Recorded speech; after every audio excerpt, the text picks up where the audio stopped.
નમસ્કાર મિત્રો, સ્વાગત છે તમારું આપણી ચેનલ ટેકનિકલ માસ્ટરીમાં। તો મિત્રો, રાજ્ય સરકાર દ્વારા ગ્રામ પંચાયત કેવાયસી પોર્ટલ ચાલુ કરવામાં આવ્યું છે।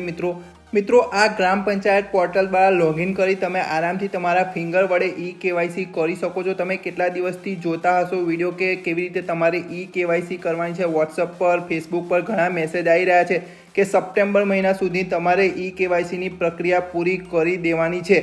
તો મિત્રો, આજના વિડીયોમાં આપણે જોઈશું કે તમે ઘરે બેઠા કમ્પ્યુટર વડે કેવી રીતે ઘરે પોતાના ગામમાં ઈ કેવાયસી કરાવી શકો છો સરળતાથી મિત્રો। અને ઈ કેવાયસી થાય તરત તમારા મેસેજ પણ આવી જાય છે। તો આજના વિડીયોમાં તરત માહિતી લેવાના છે, તો વિડીયો લાસ્ટ સુધી જોજો। ચેનલ પર નવા હોય તો ચેનલને સબસ્ક્રાઈબ કરી વિડીયોને લાસ્ટ સુધી જોજો। તો ચાલો મિત્રો, વિડીયોની શરૂઆત કરીએ। તો સૌથી પહેલાં તો તમારે FPS હેલ્પ ગુજરાતની સાઇટ ઉપર આવી જવાનું છે।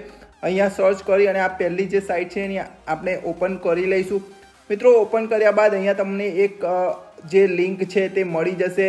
VCEA રેશન કાર્ડની ઈ કેવાયસી કેવી રીતે કરવી એના પર ક્લિક કરી અને તમને અહીંયા થોડું નીચે જતા રહેશો, સ્ક્રોલ કરવાનું છે તો તમને એક અહીંયા લિંક મળી જશે, જેના દ્વારા તમે સીધા જે ગ્રામ પંચાયત પોર્ટલ છે એના ઉપર રીડાયરેક્ટ થઈ જશો આ રીતે। તો અહીંયા તમને એક લોગિનનો ઓપ્શન સાઇટ પર મળી જશે, ગ્રામ પંચાયત લોગિન, ઓકે। તો એના પર ક્લિક કરી તમને આ રીતે આ ઓપ્શન મળશે। તો અહીંયા તમારું જે VCA નું આઈડી અને પાસવર્ડ છે એ અહીંયા એન્ટર કરી લોગિન કરી લેવાનું છે અને તમારે OTP નાખી આગળ વધી જવાનું છે। તો મિત્રો, સિમ્પલી આપણે લોગિન થઈ ચૂક્યા છે, અહીંયા OTP આવી ચૂક્યો છે, તો આપણે OTP નાખી અહીંયા વેરિફિકેશન કરીશું અને આપણે ઈ કેવાયસી કરવાની પ્રોસેસ કરીશું। નાવ મિત્રો, અહીંયા તમે રેશન કાર્ડ ઈ કેવાયસી પર ક્લિક કરવાનું છે અને જે પણ રેશન કાર્ડ ધારક ઈ કેવાયસી કરવા આવ્યું હોય એનો રેશન કાર્ડ નંબર અહીંયા તમારે એન્ટર કરવાનો છે। રેશન કાર્ડ નાખશો એટલે જેટલા પણ સભ્યો હશે રેશન કાર્ડમાં જેની ઈ કેવાયસી કરવાની હોય એને તમે સિલેક્ટ કરી લેશો અને ત્યારબાદ અહીંયા એમનો જે મોબાઈલ નંબર હોય એને OTP નાખી વેરિફિકેશન કરી લેવાનો છે મિત્રો। OTP નાખ્યા બાદ તમારે ચેક કરી લેવાનું છે કે જે ઉંમર છે એ 18 વર્ષની ઉપર હોય કે નીચે। તો અહીંયાથી તમે સિલેક્ટ પણ કરી શકો છો। જે ઉંમર હોય 18ની ઉપર હોય તો પહેલો ઓપ્શન, 18ની નીચે હોય તો બીજો ઓપ્શન સિલેક્ટ કરી લેવાનો છે, ઓકે। તો આમની 18ની ઉપર ઉંમર છે તો આપણે પહેલો ઓપ્શન સિલેક્ટ કરી અહીંયા OTP આવી છે તો એને નાખી આપણે OTP ચકાસો પર ક્લિક કરી લઈશું અને આગળ વધીશું। તો મિત્રો, એકદમ સિમ્પલી પ્રોસેસ છે, તો વિડીયો લાસ્ટ સુધી જોજો, ઓકે। તો અહીંયા આપણે જોઈએ OTP ચકાસો પર આપણે ક્લિક કરીશું તો OTP વેરીફાઈ થઈ ચૂકી છે।